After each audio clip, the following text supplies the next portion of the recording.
Votre Bible, Éphésiens. Ayons l'habitude d'amener la Bible dans la maison de Dieu. Et ces choses-là, d'apporter tout le temps le téléphone, ce n'est pas du tout bien. Apporter la Bible, habituer à utiliser la Bible, à travailler dans la Bible, ça c'est une bonne chose. Bon, Éphésiens chapitre 2.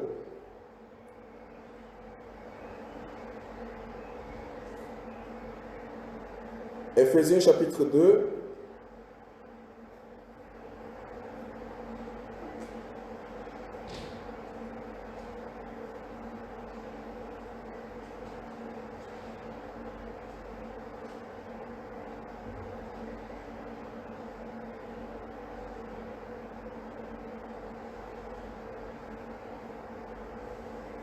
Verset 10 dit: car nous sommes son ouvrage, ayant été créés en Jésus-Christ pour les réalisations gracieuses de la foi que Dieu a préparé d'avance afin que nous y marchions. Ça, c'est la Bible originelle. Maintenant, je vais lire la Bible que vous avez vous. La Bible que vous avez vous dit quoi? Éphésiens chapitre 2, verset 10.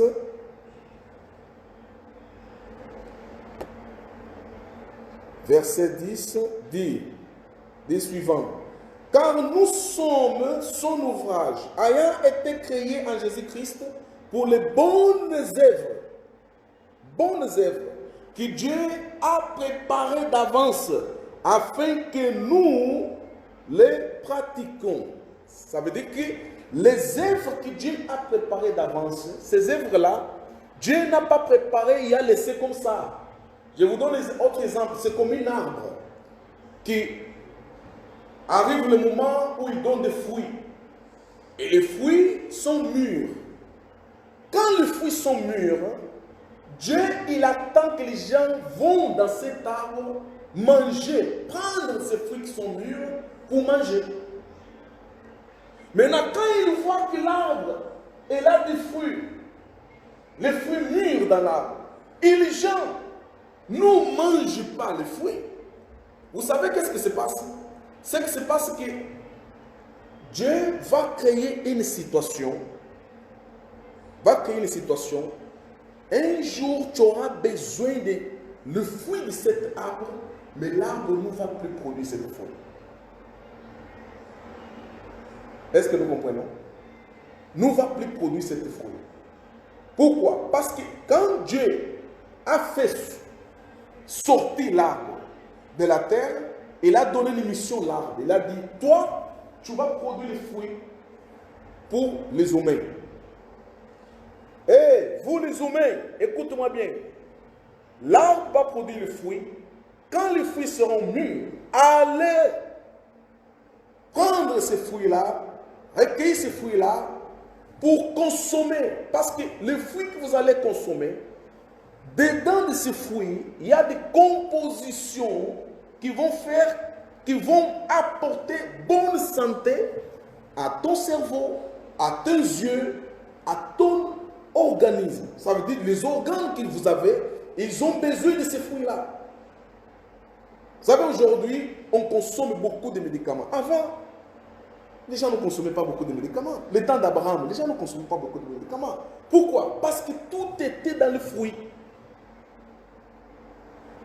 Tout était dans le fruit. Quand tu manges la fruit, dedans de la fruit, Dieu a mis déjà les compositions pour ton corps. Tu manges, et automatiquement, dans cette fruit, il y a des vitamines, il y a du calcium, il y a des compositions qui vont faire quoi? Qui vont enrichir ton corps pour une bonne santé. Donc, c'est pour cela que l'arbre existe. Donc, Dieu a créé les choses bien mesurées. Ça, c'est dans le sens humain, dans le sens matériel. Dans le sens spirituel ici, apôtre Paul, en train de signaler les enfants de Dieu, fait comprendre les enfants de Dieu qu'il existe des œuvres que Dieu, avant la fondation du monde, avait déjà mises en place. Ces œuvres existent. Mais ce n'est pas n'importe qui va exécuter ces œuvres-là. Qui va exécuter ces œuvres-là? C'est celui que Dieu a choisi. C'est ça que verset 10 veut dire. Il dit, car nous sommes ouvrage créé en Jésus. Toute personne qui est choisie par Dieu, qui est enfant de Dieu, c'est une œuvre créée par Dieu en Jésus, pas en dehors de Jésus. Est-ce que nous comprenons? En Jésus, jamais en dehors de Jésus.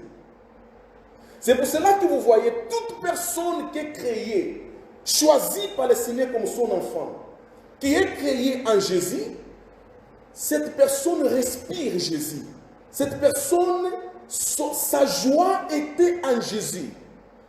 Donc, il n'y a rien qui peut substituer Jésus dans sa vie. Parce que lui, il est créé là-dedans. Est-ce que vous comprenez? C'est comme, par exemple, tu es né en France. Tu respires, en fait, l'odeur française. Tu manges la cuisine française. Tu es habitué à tout environnement en France. Et un jour, on va te dire, allez à l'Inde. Quand tu vas atterrir en Inde, la première chose que va te dire bonjour, c'est quoi? Ce sont les odeurs des épices. Là, tu vas, oh là là, c'est très fort ça. Non, mais c'est très fort. Hein? Non. Pour eux, c'est normal, c'est naturel. Mais pour toi qui es né ici, ça te complique. Parce que la cuisine ici, elle n'a pas... Toi et moi, Dieu nous a créés en Jésus. Est-ce que nous comprenons? Dieu nous a créés en Jésus. Et je répète encore une fois, ce n'est pas toute personne que Dieu a créée en Jésus. Non. La personne que Dieu a créée en Jésus, ce sont ceux qui sont les enfants de Dieu. Ça veut dire, ceux qui, quand il naît, vous allez voir qu'il commence déjà à se préoccuper sa vie spirituelle. Il commence déjà à chercher Jésus dans sa vie. Parce que lui, sans Jésus, il n'est pas complet. Parce que Dieu l'a créé en quoi? En Jésus. Ça, c'est quelque chose qui s'est passé dans l'éternité. Est-ce que vous comprenez ça? C'est quelque chose qui s'est passé dans l'éternité. Maintenant, quand nous sommes nés dans la chair, qu'est-ce qui se passe? Notre esprit nous amène dans le chemin à la recherche de notre identité. Parce que comme nous sommes créés en Jésus, notre identité se trouve en Jésus, pas en dehors de Jésus. Ça veut dire que toute personne qui est choisie par Dieu avant la fondation du monde, qui était créée en Jésus, conçue en Jésus, cette personne, quand il naît dans ce monde, il a besoin de Jésus dans sa vie. Parce que sans Jésus dans sa vie, il se sent vide. Il se sent inexistant. Est-ce que nous comprenons? Maintenant, pour la personne qui n'est pas créée en Jésus, c'est simplement une créature, comme les animaux, hein, comme les arbres, comme les cailloux. Il est créé simplement comme une créature, mais il n'était pas créé en Jésus. Cette personne, quand il est aussi sur la terre, il n'a pas besoin de Jésus. Il n'a pas besoin de Jésus. Il n'a pas besoin de se satisfaire en Jésus. Pourquoi? Parce qu'il n'était pas composé en Jésus. Quand Dieu l'a créé en secret, Dieu ne l'a pas composé en Jésus. Est-ce que nous comprenons? Dieu ne l'a pas composé en Jésus. Si Dieu l'avait composé en Jésus, cette personne, il aura tout le temps de sa vie soif de Jésus, soif de la parole de Christ, soif de la présence de Christ dans sa vie.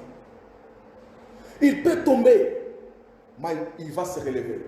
Il peut tomber, il va se relever. Mais quand il se relève, ses yeux ne regardent pas ni à gauche, ni à droite. Ses yeux regardent automatiquement en Jésus. Parce qu'il sait que mon existence se doit à Jésus-Christ. Amen. Est-ce que nous comprenons ça? Donc, quand tu comprends cette première étape, qui est ok, finalement, Dieu m'a créé en Jésus. Alors vient la deuxième étape. Deuxième étape, c'est quoi? Il existe des œuvres que Dieu a déjà, lui-même, c'est lui-même Dieu qui a déjà mis en place ces œuvres-là. Mais il a dit, ces œuvres-là, ce n'est pas n'importe qui peut pratiquer ces œuvres. Ce n'est pas n'importe qui peut se familiariser à ces œuvres. Seulement celui qui est né en Jésus. Automatiquement, vous allez voir qu'en vous-même, vous n'avez pas besoin de AB, mais il y aura en vous des fruits de l'esprit en vous. Les fruits de l'esprit, c'est ça qui fait la personne grandir dans la foi. Les fruits de l'esprit, c'est ça qui fait que la personne commence à pratiquer les œuvres de Christ en lui. Il ne sera pas une personne sans fruit. Est-ce que vous comprenez? Mais par contre, il sera une personne qui produit les fruits de l'esprit. Les fruits de Dieu seront en lui parce qu'il est conçu en Christ. Parce que Dieu avait déjà mis en place certaines œuvres par laquelle lui va s'identifier. Vous allez voir, par exemple, si vous allez en plusieurs dénominations écouter la parole de Dieu, vous allez voir que vous allez trouver les serviteurs de Dieu demander le peuple de Dieu. Mais il faut que vous produisez les fruits. Il faut que vous produisez les fruits. Il faut que vous... Personne ne peut produire les fruits si l'Esprit de Dieu n'est pas en lui. Personne ne peut produire les fruits si cette personne n'était pas née, n'est pas née en Christ. Dieu ne l'a pas conçu en Christ. Est-ce que nous comprenons? Si vouloir qu'un banquier soit un maçon, ça ne marche pas. Pour qu'un banquier soit maçon, il faut qu'il passe à la formation. Pour qu'il apprenne comment on fait le travail de maçon. Est-ce que vous comprenez? Et même comme ça, si n'est pas, ce travail n'est pas à lui, ce n'est pas quelque chose qui est dans son esprit, vous allez voir qu'il va être un mauvais maçon. Il sera un mauvais maçon. Toute maison qu'il va construire, il y aura des problèmes. Pourquoi? Parce que ce n'est pas son truc. Est-ce que vous comprenez, vous? C'est pas... Maintenant, le problème est à voir avec chacun d'entre nous, les enfants de Dieu. Je suis l'enfant de Dieu. Dieu m'a conçu en Christ. Et Dieu a mis en place certaines œuvres que moi, je dois pratiquer. Maintenant, pose-toi la question. Est-ce que ces œuvres-là sont en vous et vous arrivez à pratiquer ces œuvres ou vous ne pratiquez pas ces œuvres? Quelles sont les œuvres? Les œuvres sont tout ce qui fait que la foi que vous avez soit transmise. La première œuvre, pardon, que je voulais vous montrer, c'est qu'apôtre Paul avait dit, c'est à propos de la prophétie. Ce n'est pas cette prophétie que vous avez aujourd'hui, que vous voyez aujourd'hui dans la télévision, dans l'internet, les gens te dire, ouais, je vois, Dieu m'a dit. Non, ce n'est pas ça. La prophétie, c'est une façon de transmettre la parole de Dieu aux autres. Est-ce que vous comprenez ça? Ça, c'est le premier don. Ça, c'est la première manifestation de l'œuvre de Dieu en nous. Regarde Jésus quand il est né. Jésus est né, a grandi, il a pris la parole de Dieu. Hein? Quand il a commencé à faire l'œuvre de Dieu, la première chose qu'il a fait quoi? Il a sorti pour aller dire les autres, répandez-vous, le royaume de Dieu est déjà proche. Vous comprenez ça? Ça, c'est la première chose. Ça, c'est la première chose. Regardez vous-même dans votre vie quotidienne. Quand vous avez une bonne nouvelle ou une mauvaise nouvelle, quand vous avez quelque chose en vous, quelle est votre première attitude? Votre première attitude, c'est quoi? C'est d'aller parler à quelqu'un. C'est vrai ou faux? C'est d'aller parler à quelqu'un. Ah, j'ai un problème. Ah ouais, là, vraiment, c'est jackpot. Hein. J'ai eu vraiment un bon résultat. Ah, tu as besoin de partager ce que vous avez en vous avec quelqu'un. Est-ce que nous comprenons? Un enfant, quand il naît, la première chose que les sages-femmes font, c'est de le taper afin qu'elle crie. Vous savez pourquoi l'enfant va crier? Il crie pour se communiquer avec les autres, avec les gens, pour dire que je suis vivant. Il faut qu'il crie. S'il ne crie pas, les médecins vont être dans l'embarras. Ils vont dire, c'est pas possible. Pourquoi cet enfant ne crie pas? Ils vont le taper jusqu'à quand il va crier. Ah oui, là oui. Là maintenant, on sait qu'il vient de se communiquer avec nous. C'est le premier signe de communication. Alors, pour ceux qui est en Christ, qui a des difficultés de partager le nom de Jésus avec quelqu'un d'autre, ça veut dire qu'il a un grand problème. Est-ce que vous comprenez ça?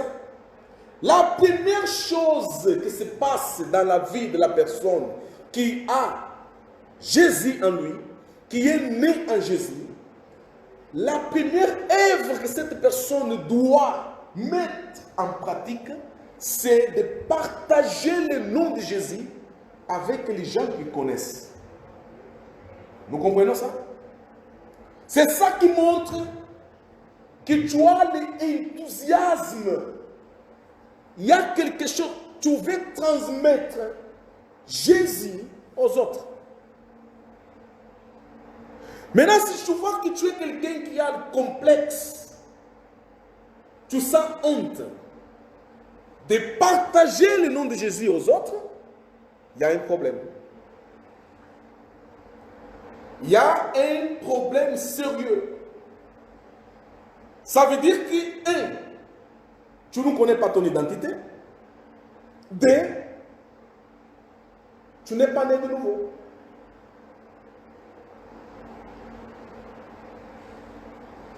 Est-ce que nous comprenons? Est-ce que nous comprenons? Les problèmes, c'est facile quand tu comprends que je suis né en Christ.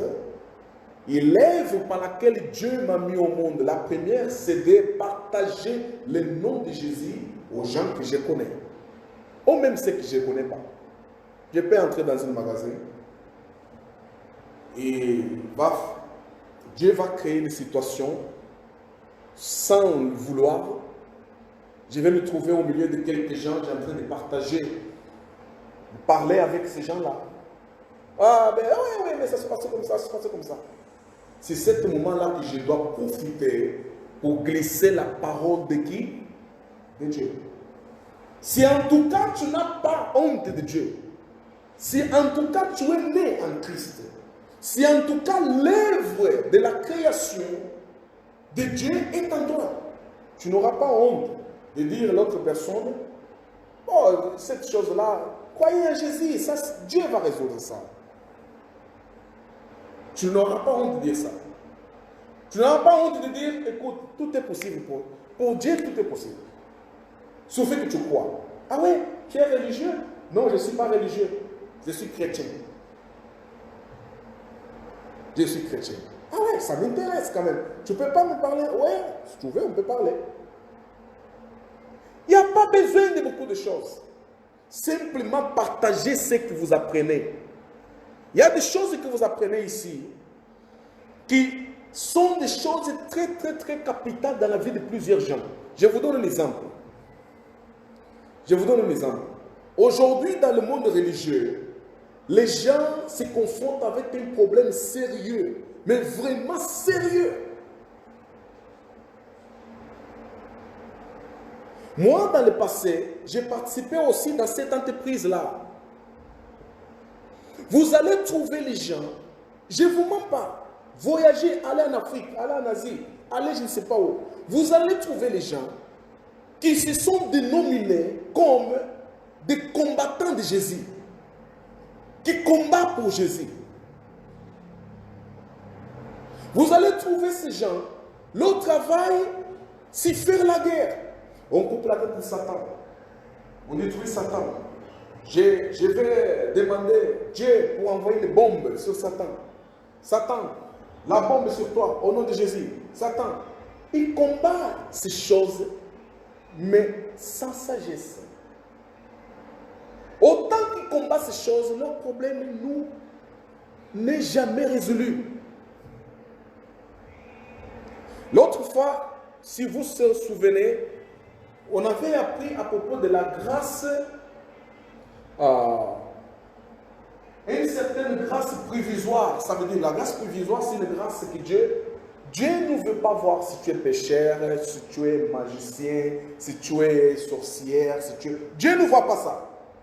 Simplement, il dit aujourd'hui, le bonheur pour toute la création. Et le bonheur tombe. Le bonheur tombe. C'est ça qui fait beaucoup de gens croire que le fétichisme, ça marche. Pourquoi? Les jours que Dieu a répandu sa grâce sur les êtres humains, peut-être cette grâce va te retrouver dans la maison d'un féticheur. Tu es en train de faire des fétiches pour résoudre ton problème. Alors, qu'est-ce qui va se passer? Ce qui va se passer, c'est que ton problème va être résolu. Parce que Dieu avait déterminé ce jour-là que toi, vouloir ou pas, ton problème va quoi? Va finir. Dieu a déjà déterminé. Mais sauf que cela t'a retrouvé dans un mauvais endroit. Et toi, tu vas croire que, ah oui, c'est à cause de cet mauvais endroit où j'étais qui, finalement, mon problème est résolu. C'est ça qui fait beaucoup de gens continuer dans la nécromancie, hein, dans la magie, aller chercher des marabouts, aller chercher des astrologues, parce qu'ils croient qu'un jour, il avait consulté ces gens-là et son problème était résolu. Non, ce n'est pas ces gens qui ont résolu son problème.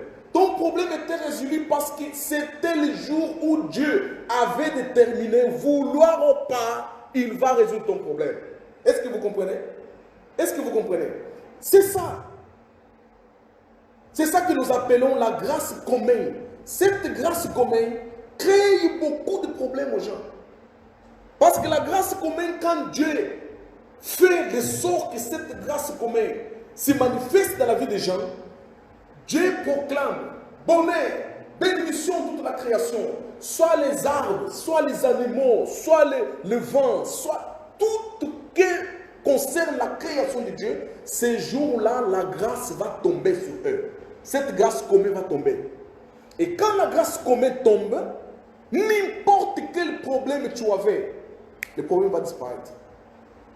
Parce que la grâce commune était proclamée à partir du trône de Dieu. Est-ce que vous comprenez? Et là, tu vas penser, ouais, peut-être c'est ma force, parce que j'ai fait comme ça, c'est pour cela que la situation est résolue. Ah, peut-être parce que j'ai parlé beaucoup, c'est pour cela que le problème est résolu. Oh non, parce que je pense que, ouais, parce que j'avais contacté, je ne sais pas qui, c'est pour ça. Non, c'est pas ça. C'est pas ça. C'était ton jour de la grâce commune. Amen. Est-ce que nous comprenons? C'était ton jour de la grâce commune. Alors, à partir de là, j'ai dit à beaucoup, faites attention de croire que ton problème est résolu parce que tu as beaucoup jeûné, parce que tu as beaucoup fait, parce que tu es parti voir un astrologue, parce que tu étais parti voir un marabout, parce que tu étais parti voir un féticheur. Parce que non, ton problème n'était pas résolu à cause de ça. Ton problème était résolu parce que ces jours-là, c'était le jour que Dieu, qui est au ciel, avait dit, ma grâce commune sur cette personne. Et la grâce commune est tombée. Quand il tombe, il n'y a rien qui est impossible. Il n'y a rien qui est impossible. Même ce qui était impossible aux yeux de Dieu, aux yeux des hommes, pardon, va être résolu. Parce que la grâce commune était quoi? Proclamée par Dieu. Alléluia. Alors, comprenez, vous avez, vous, nous tous, vous les enfants de Dieu, nous les enfants de Dieu, nous avons des œuvres que Dieu avait déjà préparées avant la fondation du monde pour que nous puissions pratiquer. Maintenant, pose-toi la question comme l'enfant de Dieu. Est-ce que tu as déjà pratiqué ces œuvres ou pas? Est-ce que vous comprenez? On a déjà pratiqué ces œuvres ou pas? Et je viens de vous donner un premier exemple. Les premiers exemples, les premières œuvres qui doivent être pratiquées dans ce sens-là, c'est de quoi? Partager la parole de Dieu. Alléluia. Partager la parole de Dieu. Ça veut dire, les gens que tu connais, les gens que tu ne connais pas, partager la parole de Dieu. C'est ça qui montre que vous avez l'œuvre de Dieu en vous. Jésus avait dit autrefois, celui qui aura vergogne, qui aura honte de moi, moi aussi j'aurai honte de lui. Pourquoi Jésus a dit ça? Jésus a dit ça pour faire comprendre que ceux qui sont nés en lui, avant la fondation du monde, ils ont déjà en eux ces œuvres-là. Donc, il ne sera pas difficile de faire ça. C'est automatique. Ils ont né en Jésus avec ça. Ils auront envie de parler de Jésus aux autres. Ils auront la compassion des autres. Vous voyez? La compassion de dire, il faut que je lui transmette Jésus parce que pour éviter qu'il se retrouve dans le dernier jour dans la condamnation. Amen. On ne vient pas, vous voyez, aujourd'hui on a des chrétiens, on a des croyants qui sont beaucoup égoïstes. Beaucoup de croyants sont des égoïstes. Comment? C'est comme l'arbre que je viens de dire là tout à l'heure. Dieu fait de sorte que cet arbre donne des fruits. Mais les gens ne mangent pas. Mais dans ce cas-là, aujourd'hui, on a des croyants qui il va chercher Jésus qui pour résoudre son problème. Après, participer dans l'œuvre de Christ, ça ne le concerne pas. Alors, quand nous voyons ce genre de croyants, nous disons non, il n'est pas né en Jésus. Est-ce que vous comprenez? Ce n'est pas difficile. Hein? Pour voir un croyant qui n'est pas né en Jésus, ce n'est pas difficile. Pourquoi? Les premiers pas de la personne qui est née en Jésus, c'est l'envie de parler de Jésus aux autres. C'est l'envie de partager la connaissance de Christ aux autres. Même qu'il va avoir celui qui va te dire, oh, je ne crois pas, ce n'est pas grave. Ce qui est important, c'est que tu as transmis. Est-ce que vous comprenez? Tu as transmis. Et je vous dis une chose, que le Seigneur m'a fait comprendre pendant tout mon ministère. Chaque fois que vous partagez la parole de Dieu avec les autres, Dieu te donne la capacité d'avoir plus encore. Chaque fois que tu partages l'enseignement avec les autres, Dieu te donne la capacité de comprendre encore plus. Vous savez pourquoi dans une assemblée on a beaucoup de bébés spirituels? Parce qu'un bébé spirituel, il a peur de s'aimer la parole de Dieu. Il a peur de partager la parole de Dieu. Comme il a peur de partager la parole de Dieu, toute la parole qu'il a dans son cœur va faire quoi? Hein? Eh bien, va pourrir. Il écoute, il écoute, il écoute, il écoute, il écoute, il écoute, il garde. À la fin, celui qui t'a crié va dire, mais tu es égoïste, pourquoi tu gardes tout ça? Qu'est-ce que tu vas faire avec? C'est comme dans un pays, Les agriculteurs font quoi? Quand ils vont récolter les produits, ils gardent dans un dépôt ferme avec des cadenas. Et la population est en train de souffrir faim. Oh, il n'y a pas les pains, il n'y a pas de je sais pas quoi, il n'y a pas. Mais les agriculteurs, dans leur hangar, vous allez trouver tellement de produits, ils ne veulent pas faire sortir les produits. Qu'est-ce que le gouvernement va faire? Ah, je te dis là, le gouvernement va agir d'autre façon. Hein. Il va dire, mais écoute, attends. Toi, déjà, on t'a prêté l'argent pour que tu puisses faire ton travail agricole. Ok? On t'a prêté combien? On t'a prêté 200 000. Ok. Et pourquoi tu ne veux pas mettre le produit dans le marché? Ah, tu vas rembourser 24 heures les 100 000 qu'on t'a donné. Sinon, prison. Il n'y a pas de discussion. Parce que, allez, on te prête l'argent. Tu produis. Et tu gardes, tu stockes le produit. Et le peuple est en train de mourir faim. Mais tu as un problème. C'est ça qui se passe avec nous spirituellement. Nous écoutons la parole. Nous stockons. Mais Dieu ne t'a pas donné l'ordre de stocker simplement. Allez partager ce produit spirituel que nous appelons la richesse spirituelle. Partagez avec les autres. Un mot, 2 mots, 3 mots. Au milieu des gens que tu es en train de partager la parole, il y a aussi des gens comme toi qui sont nés en Christ. Ils vont s'identifier avec cette parole. Ils vont dire, ça me dit quelque chose. Ça me dit quelque chose. Un jour, il va te contacter.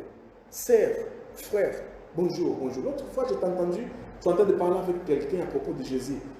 Il y a quelque chose que tu as dit vraiment qui m'a touché. Qu'est-ce que c'est? Tu as parlé à propos de ça. Ah oui. Oh, écoute, si tu veux, venez avec nous. Venez là où on se réunit chaque dimanche. C'est où? Je vous donne l'adresse. Et cette personne va rester toute sa vie avec un remerciement. Il va remercier à Dieu de t'avoir mis dans son chemin. Il va dire, c'est grâce aux frères autant, c'est grâce à sœurs autant que j'ai aujourd'hui cette foi en Jésus-Christ. Ça, je te dis que c'est plus bénéfique qu'1 million de dollars dans ta compte bancaire. C'est plus bénéfique qu'1 million de dollars dans ta compte bancaire. Parce que je vous dis, même les gens qui ont 1 million de dollars dans leur compte bancaire, si tu vas parler, discuter avec lui, tu vas entendre, il a une vie misérable. Je vous donne encore un exemple. L'autre fois, j'avais donné, je vais répéter encore cet exemple. Pourquoi il y a beaucoup de consommation de drogue en Europe? Posez-vous question. Pourquoi il y a beaucoup de consommation de drogue en Europe? Pourtant, en Europe, on a des conditions. Qu'est-ce qui se passe qui fait que les gens encore cherchent des drogues? Vous savez pourquoi? Parce qu'il manque une chose. Manque cette chose qui s'appelle quoi? Qui s'appelle Jésus dans leur vie. Parce que la personne, Dieu l'a créée avec un but. Lui-même, Jésus avait dit, l'homme ne vivra pas de pain, mais de toute parole qui sort dans la bouche de qui? De Dieu. Alors quand les gens ont décidé d'oublier Jésus, la conséquence c'est ça qu'on a. Le gouvernement peut faire tout. Hein. Les gens mangent bien, ils sont tranquilles, et tout ça, sont bien payés. Mais tu vas voir la personne qui est bien payée, qui a sa vie à 1 million dans sa compte bancaire, il court encore derrière des délinquants pour aller acheter des drogues pour se droguer. Mais il y a quelque chose qui manque là. Il y a un problème. Qu'est-ce qui fait que cette personne arrive à ce point-là? Manque. Il y a une manque en lui. Il y a une manque. Et qui peut l'aider à retrouver la solution de cette manque? C'est toi et moi. Vous et moi, nous avons ce travail d'amener cette solution de cette manque que la société a. La société a besoin de Jésus. Mais les complexes, le soufisme, l'humanisme, il y a tellement de sciences, tellement de connaissances que le monde a produit, qui les empêchent de franchir la porte pour aller vers Jésus. Mais Jésus aussi, il a ses frères, ses petits frères et ses petites sœurs. Qui sont? Toi et moi, nous sommes les petits frères et petites sœurs de Jésus. Nous avons une mission d'aller chercher encore les autres qui sont aussi, qui appartiennent aussi au royaume de Dieu, pour les amener à la connaissance de Christ. Amen. Ça, c'est possible quand vous êtes né de nouveau. C'est possible quand Jésus est en vous. C'est possible quand le Saint-Esprit est en vous. Parce que le Saint-Esprit va faire de sorte que vous ayez les fruits, les premiers fruits de quoi? De partager la parole de Dieu avec les autres. Est-ce que nous comprenons? Je répète à nouveau cette verset. Car nous sommes son ouvrage. Ici, il ne nous dit pas que nous sommes ouvrage du monde. Ici, il ne nous dit pas que toi et moi sommes ouvrage de quelqu'un d'autre. Écoute-moi bien, l'enfant de Dieu. Tu n'es pas propriétation de quelqu'un d'autre. Est-ce que nous comprenons? Ce n'est pas la science. Ce n'est pas la philosophie. Ce n'est pas le soufisme. Ce n'est pas n'importe quelle connaissance qui peut faire de sorte que tu sois son ouvrage. Vous n'êtes pas ouvrage de la science. Comprenez-moi ce que je vous dis. Vous n'êtes pas, quand on parle ici d'ouvrage, on parle d'œuvre. On parle d'une personne qui est conçue. Vous n'êtes pas conçu par la science. Alors ne laissez pas la science vous éloigner de Dieu. Vous n'êtes pas conçu par la philosophie. Alors ne laissez pas la philosophie vous éloigner de Dieu. Vous n'êtes pas conçu par les idées de A, B, C, D. Alors ne laissez pas les idées des autres vous éloigner de Jésus. Est-ce que vous comprenez? Est-ce que vous comprenez? Vous êtes conçu par Dieu. Et seulement à lui, que toi et moi, nous devons la fidélité. La fidélité. Aujourd'hui, beaucoup de gens, ils ont du mal à être fidèles à Dieu. Pourquoi? Parce que quand vous allez sortir d'ici, dans la rue, vous allez être envahi déjà par plusieurs informations. Et ici on dit, oh là-bas on dit, oh dans la famille, oh des amis, oh je ne sais pas où. Ouais. Tout ça va envahir votre esprit. Et vous allez se laisser être dominé par ce genre de choses. Et automatiquement, quand vous laissez ces choses-là vous dominer, vous êtes coupé de qui? De celui qui vous a créé. Vous êtes coupé de celui qui vous a créé. De quelle façon vous êtes coupé de celui qui vous a créé? Parce que la parole que vous avez d'entendre là, vous allez l'oublier. Il n'y a rien qui va te dire, oh, rappelle-toi. Il y a une œuvre. Dieu a mis en place une œuvre que toi, comme son enfant, tu dois faire. Dieu n'a pas confié ça à quelqu'un d'autre, mais a confié à toi, son enfant. Tu as un travail à faire. Et tu vas te rappeler, oui, c'est parler de Jésus. Les gens vont t'apporter des problèmes, vont t'apporter des choses, des situations. Et il se passe ça, et il se passe ça, et il se passe ça. Tu vas écouter, peut-être tu vas répondre aussi. Mais à un moment, il faut se saisir, comprendre que non, je ne suis pas de cet milieu-là. Je ne suis pas de cet milieu. Je suis dans un autre milieu. Mon milieu en moi, c'est quoi? C'est Jésus. Je dois faire quoi? Je dois répondre avec la parole de Dieu. Je dois répondre avec l'instruction qui vient de la part de qui? De Dieu. Je dois profiter le moment pour transmettre Jésus. aux autres. L'opportunité pour faire comprendre les gens à propos de quoi? De Jésus. Je répète encore, nous sommes son ouvrage. Vous n'êtes pas ouvrage de quelqu'un d'autre. Ça me fait de la peine quand je vois à gauche et à droite, j'écoute les choses, je vois les choses à Internet, je vois beaucoup de gens qui sont dépendants des autres. Beaucoup de gens qui sont dépendants de la science. Beaucoup de gens qui sont dépendants des astrologues. Beaucoup de gens qui sont dépendants des marabouts. Beaucoup de gens qui sont dépendants de n'importe quiconque science.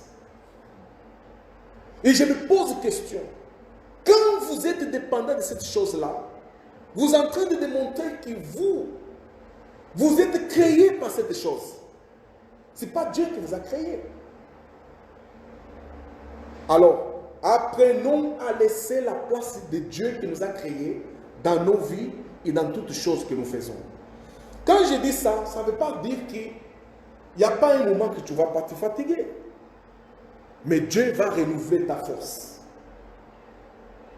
Est-ce que vous comprenez? Il y a un moment que tu vas te fatiguer. Tu vas dire, mon Seigneur, oh Seigneur Jésus, je suis fatigué. Seigneur, je suis fatigué. Suffit que tu dis, Seigneur, je suis fatigué. Dieu va utiliser son esprit. Pour faire quoi? Pour renouveler ta force. Pour renouveler ta force. Ta capacité. Ton intellect. Afin que tu puisses continuer. Est-ce que nous comprenons? Notre chemin est jusqu'au bout. Nous ne sommes pas les gens qui croyons en Jésus pour quelque temps. Après oublier et passer à autre chose. Non. Nous croyons en Jésus pour continuer avec lui jusqu'au bout. Pourquoi? Parce que Dieu nous a fait exister à travers de lui. Amen. À travers de lui. Est-ce que vous comprenez? Dieu nous a fait exister à travers de lui. Il y a beaucoup de choses qui, peut-être dans ta vie ou dans la vie des gens que vous connaissez, ne marchent pas. Pourquoi? Parce qu'ils ont oublié d'associer Jésus dans ce qu'ils font. Amen. Ce que Dieu te demande de toi et moi, c'est savoir produire les œuvres par lesquelles il t'a créé. Je vous donne le troisième exemple. Un chat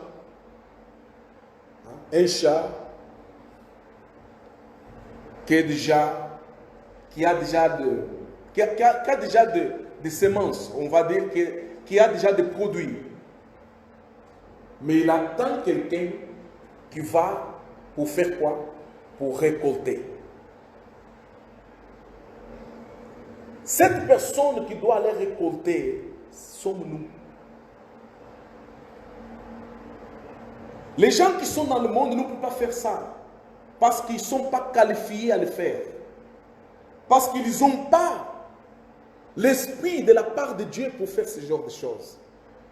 Mais les gens qui sont qualifiés à faire ces choses, c'est toi et moi. Parce que Dieu a mis en toi et moi son esprit qui nous donne la qualification de faire son travail. Amen. Amen. Sommes son ouvrage. Vous n'êtes pas ouvrage des autres. Regarde-toi de temps en temps dans le miroir. Dites toi-même, je suis l'ouvrage de Dieu. Je ne suis pas ouvrage de quelqu'un d'autre. Je ne suis pas ouvrage de n'importe quelle personne. Je suis ouvrage de Dieu. Dieu m'a créé pour lui. Pour ses œuvres à lui. Dieu ne t'a pas créé pour tes œuvres à toi, mais pour ses œuvres à lui. Est-ce que nous comprenons? L'autre fois, je vous ai dit que nous sommes des esclaves. Des esclaves de Jésus. Vous savez pourquoi vous appelez Jésus-Christ comme Seigneur? Qui est le Seigneur? le mot Seigneur vient de ceux qui avaient des esclaves. Vous comprenez? Alors, sauf que toi et moi, on était des esclaves de péché. Ces péchés qui nous dominaient, qui contrôlaient nos pensées, qui contrôlaient nos vies. Alors, pour être affranchi du péché et de la loi, Jésus va nous racheter. Jésus nous a rachetés. Alors, pour nous racheter, Jésus n'a pas mis $1 million. Jésus n'a pas mis de l'or. Jésus n'a pas mis de diamant. Jésus nous a rachetés avec son sang. Est-ce que nous comprenons? Jésus nous a rachetés avec son sang. Il a accepté que son sang puisse couler à cause de toi et moi. Il a versé son sang à cause de toi et moi. À partir du moment qu'il a fait ça, il nous a rachetés du péché, de la condamnation, de la mort. Il nous a rachetés de la loi. Et quand il nous a rachetés, ce n'est pas pour que nous puissions dire, ouais, on est libre. Maintenant, on est libre. Libre pour faire quoi? J'ai lu quelques livres dans le temps de l'esclavage ici en Europe. Il y avait des esclaves, quand ils étaient affranchis par leur patron, ils ne savaient pas quoi faire. Et oui, ils ne savaient pas quoi faire. Ici en Europe, je ne parle pas encore de l'esclavature, parce que écoute bien, l'esclavage a commencé ici et a fini en Afrique. L'esclavage d'ici de l'Europe, dans l'école, on ne l'enseigne pas. On ne parle pas. On ne parle pas. Pourquoi? Parce que ça fait honte. Mais avant que l'homme qui est au Occident va en Afrique pour faire des esclaves, il a commencé à faire des esclaves à partir d'ici. Donc il y avait des esclaves ici en Europe. Ça veut dire des esclaves occidentaux, pour ne pas parler de race. Hein? Alors, quand son patron les affranchissait, il ne savait pas quoi faire. Il déambulait dans la rue. Mais qu'est-ce que tu fais? Ah, je ne sais pas quoi faire. Ah ben, tu voulais la liberté, on te donne la liberté, tu ne sais pas quoi faire d'elle. Et tu vas voir qu'il y avait beaucoup d'entre eux qui voulaient encore aller chez son ancien patron. Patron, est-ce que tu ne peux pas... En fait, je suis arrivé à la conclusion qu'il fallait que je reste ici chez toi, que la liberté, parce que la liberté que tu m'as donnée, ça ne sert à rien. Ça se passe avec beaucoup de gens qui disent, nous sommes libres pour Jésus. Jésus nous a libérés. Jésus nous a libérés. Jésus nous a libérés. On va chanter, Jésus nous a libérés. On va danser. Mais il ne fait rien avec cette liberté que Jésus l'a donnée. Alors, qu'est-ce que Jésus a fait? Je vous libère du péché et de la condamnation de la mort. Vous allez devenir maintenant mes esclaves à moi. Sauf que comme mes esclaves, les juges n'est pas lourde. En fait, quand vous passez d'autre côté comme esclaves de Jésus, ce qui se trouve en Jésus, c'est quoi? La liberté. Mais cette liberté, c'est une liberté qui dépend de lui. Est-ce que nous comprenons? Tu n'es pas libre pour faire ce que tu veux, pour penser ce que tu veux. Tu es libre pour obéir ton nouveau maître. Qui est le nouveau maître? Jésus. Jésus est notre nouveau maître. Sauf que ce maître-là, il nous donne la vie. Ce maître-là, il ne nous condamne pas. Ce maître-là, c'est un maître qui est assis sur la grâce. C'est un maître qui a cuisiné déjà pour toi. C'est un maître qui a balayé déjà la maison pour toi. C'est un maître qui a déjà conçu toutes choses que tu faisais pour toi-même quand tu étais dans le péché. Lui, il l'a fait déjà pour toi. Est-ce que nous comprenons? C'est un bon maître. Jésus est mon maître. Amen. Pour terminer, je ne sais pas si vous avez, ça vous amène à comprendre ce qu'on est en train de vous parler. L'objectif de ce qu'on est en train de parler. Donc, nous sommes ouvrage de Dieu. Ne laisse pas quiconque personne te faire comme son objet. Tu n'es pas objet de personne. Tu es la création, ouvrage de Dieu. Amen. Vous êtes ouvrage de Dieu.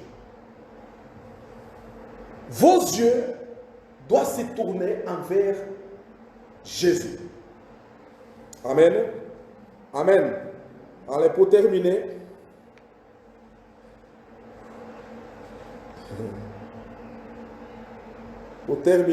je vais avec vous dans l'écriture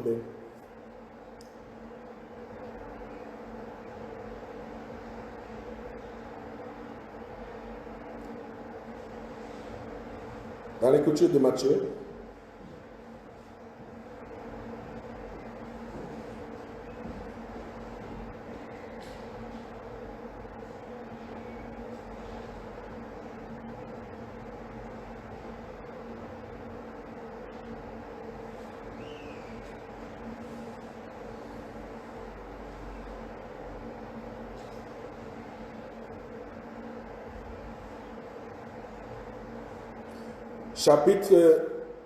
Matthieu chapitre 6.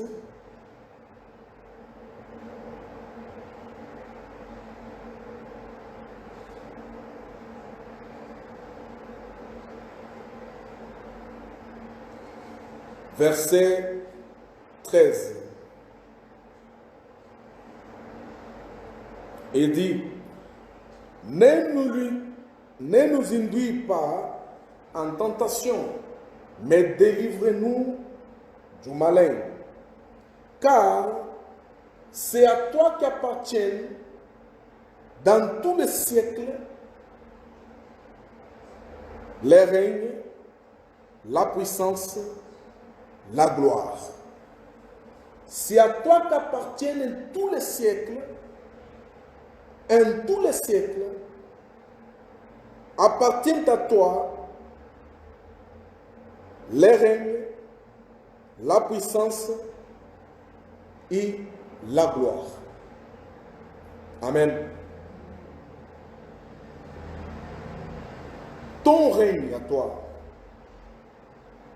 ce qui règne dans ta vie, appartient à qui? Appartient à Christ ou t'appartient à toi-même?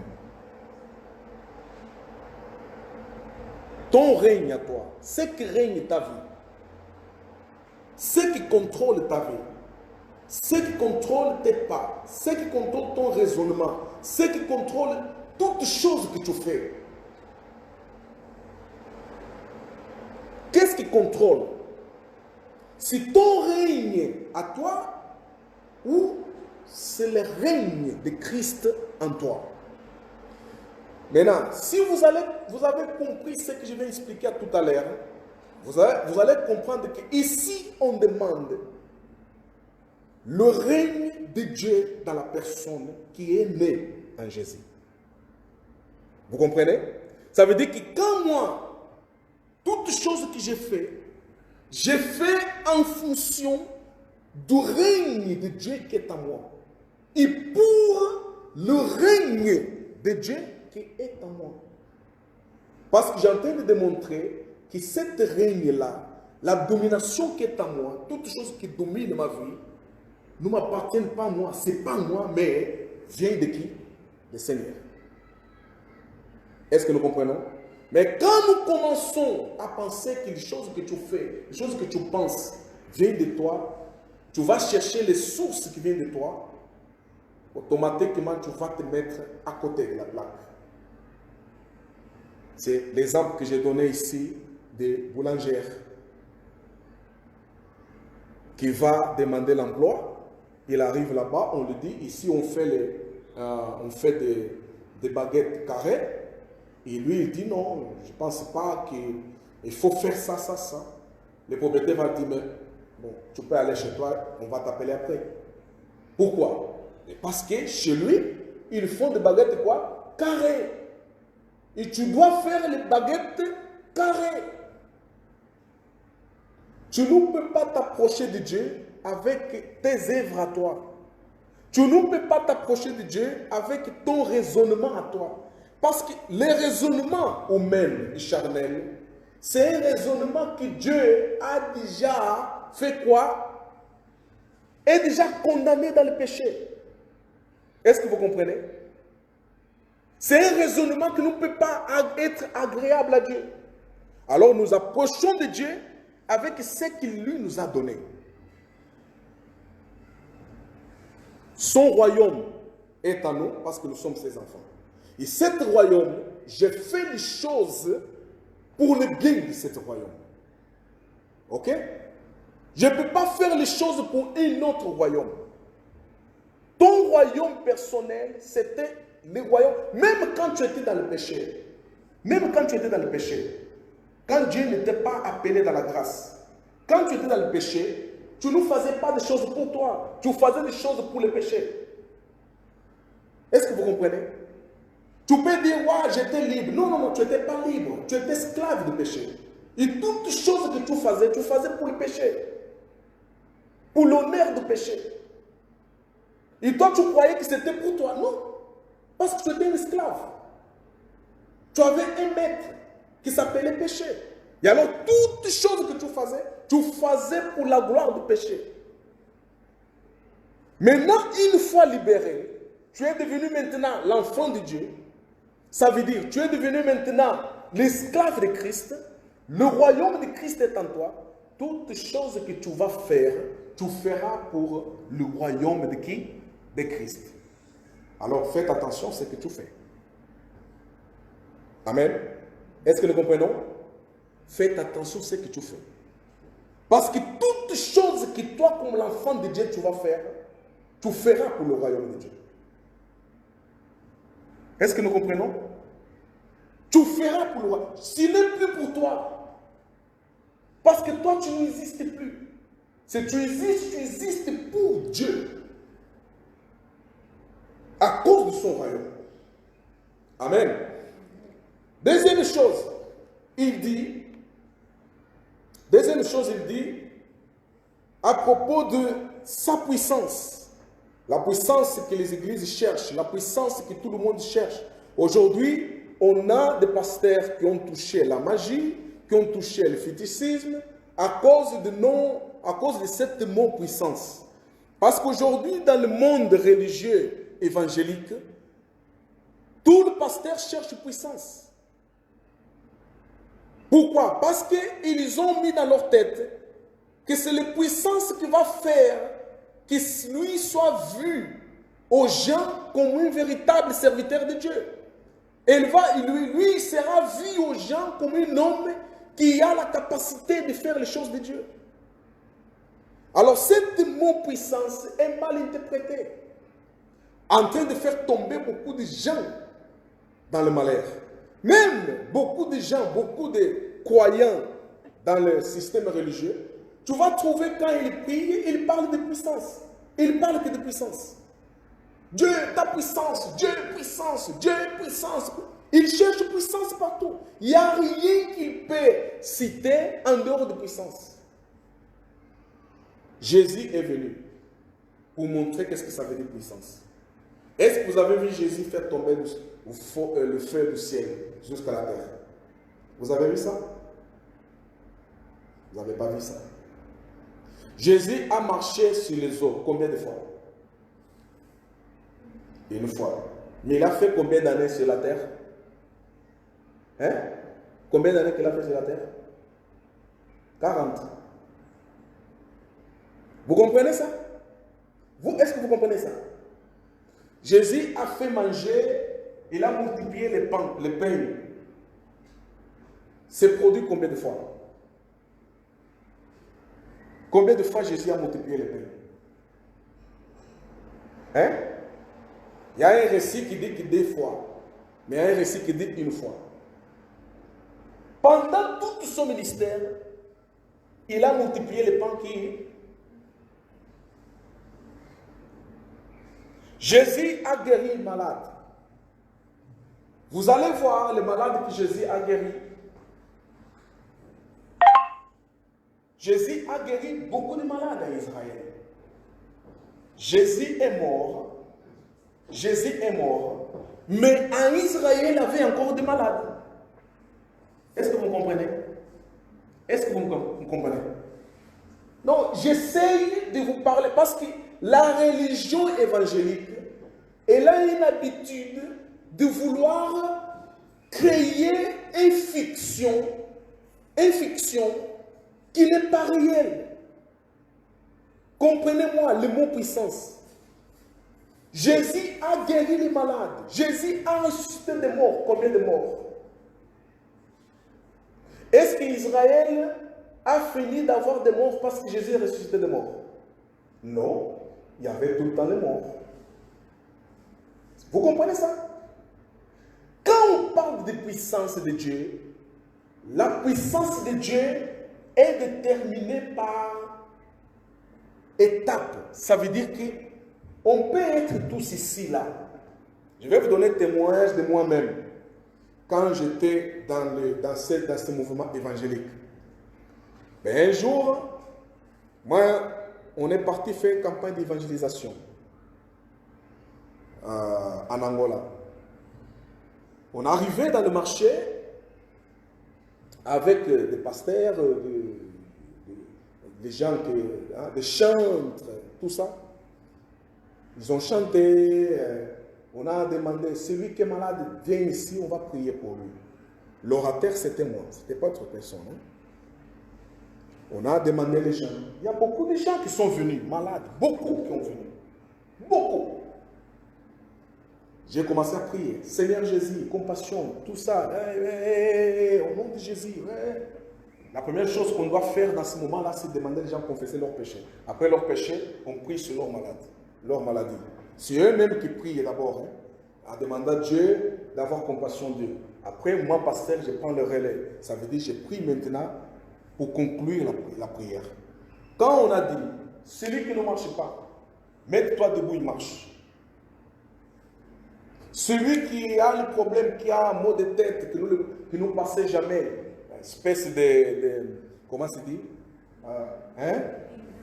Migraine. Donc, mets-toi debout, il vient témoigner. J'ai parlé ça. Il n'y avait pas beaucoup de gens. Il n'y avait pas beaucoup de gens. Mais, un seul coup, j'ai entendu là au fond, les frères crier. Ouais, mais qu'est-ce qui se passe? Qu'est-ce qui se passe là au fond? Pasteur, on a ici un fou qui vient d'être guéri. Un fou, oui. Apportez-le ici. Quand ils l'ont emmené devant, j'ai dit, qui ici dans le marché connaissait cet monsieur comme fou? Mais tout le monde dans le marché, ils ont dit, oui, pasteur, nous le connaissons. Il était fou. Il était ici, il est tout le temps ici dans le marché avec nous. C'est vraiment un véritable fou. Ah bon? Oui. Je lui donne le micro. Dites-moi, qu'est-ce qui se passe avec toi? Ah, pasteur, il y a quelque chose qui s'est passé, je n'ai pas compris. J'ai dit le diacre, amenez-les aux douches, coupez-moi tous les cheveux là, débarrassez-les de tout ce qui est mauvais. Ils ont fait ça. Après 30 minutes, ils l'ont amené. Les gens ne croyaient pas que c'était le faux de marché. Jusqu'aujourd'hui, cet frère, il continue à adorer. Je ne sais pas parce que ça fait des années que je suis sorti là. Mais en tout cas, quand j'étais là-bas, il a continué à adorer Dieu. Mais pourtant, dans le marché, il y avait aussi d'autres fous. Pourquoi Dieu n'a pas touché d'autres fous? Va toucher que lui. Est-ce que vous comprenez? La puissance de Dieu, quand il veut se manifester dans ta vie, je te dis la vérité, il n'y a personne qui peut stopper. Il n'y a personne. Ce jour-là, Dieu a décidé, c'est ton jour. Je te dis, la chose change. Souvent, tu n'as pas besoin de trop parler. Tu dis qu'un mot. Qu'un mot. Un mot. J'ai participé aussi dans une autre campagne d'évangélisation. Il y avait beaucoup de malades. On a dit, les maladies, tous viennent ici, on va prier. On a prié au nom de Jésus, au nom de Jésus, au nom de Jésus. Celui qui ne marche pas, marche. Celui qui a des problèmes, celui qui est aveugle, ouvre les yeux. Celui qui nous écoute, écoute. À la fin, il y a celui qui vient, pasteur, j'avais ça, pasteur, j'avais ça, j'avais ça. Bon, moi j'avais quelque chose que j'attendais tout le temps de Dieu quand je priais comme ça. Hein. J'attendais quelque chose. Et je dis, bon, c'est pas ça, c'est pas ça. Pour moi, c'est pas ça, pour moi, c'est pas ça. Et à la fin, j'entends, pasteur, il y a ici un problème. Quel problème? Amène ici. On amène le frère. Qu'est-ce qui se passe avec toi? Il ne marchait pas. C'était un militaire. Il avait pris une balle et il ne marchait plus. Il marchait avec des béquilles. Et quand on a dit, toi qui nous marches, marche au nom de Jésus, il a senti comme c'était un feu. Là où il y avait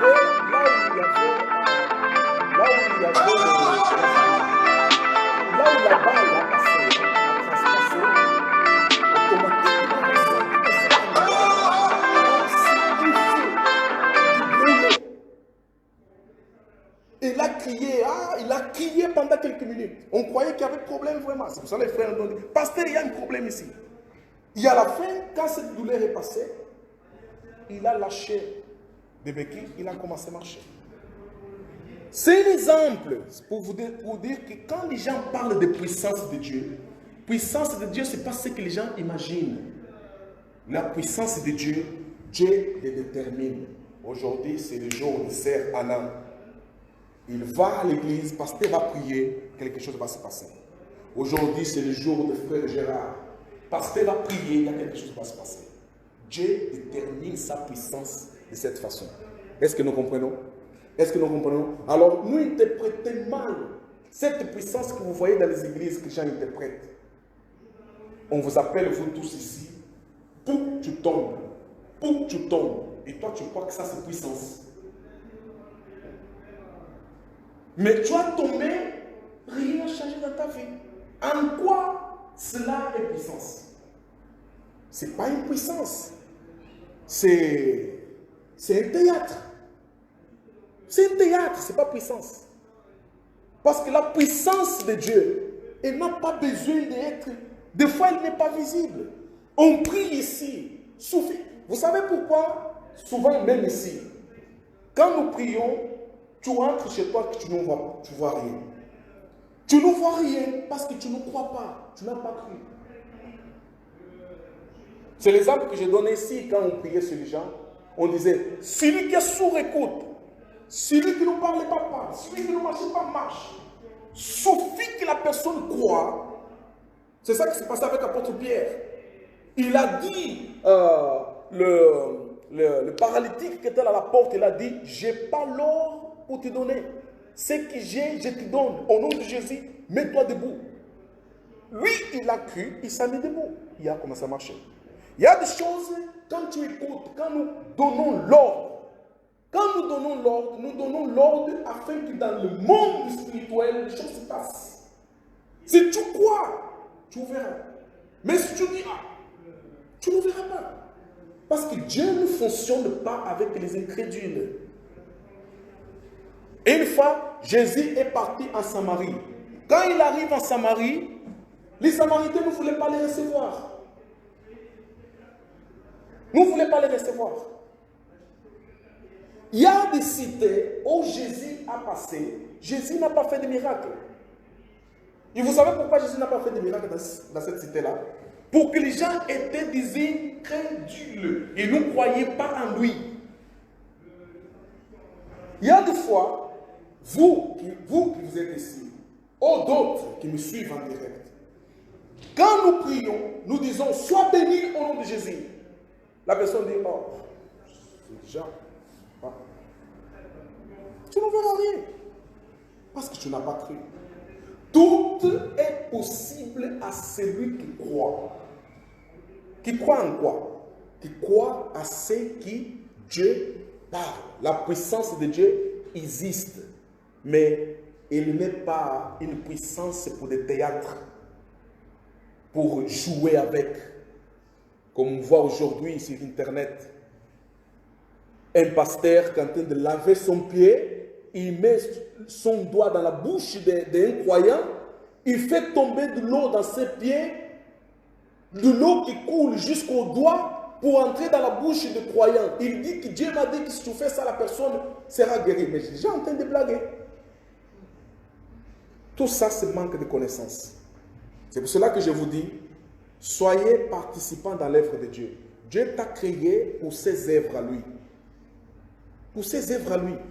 Ça veut dire que Dieu t'a conçu pour faire ce qu'il avait déjà préparé. Quelle est la première chose que Dieu a déjà préparée? Partager la parole de Dieu avec les autres. Si tu as des difficultés de partager la parole de Dieu avec les autres, ça veut dire que tu n'as pas des œuvres de Dieu encore en toi. Est-ce que vous comprenez?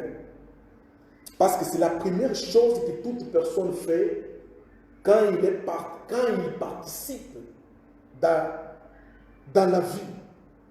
Je vous donne un exemple d'un bébé.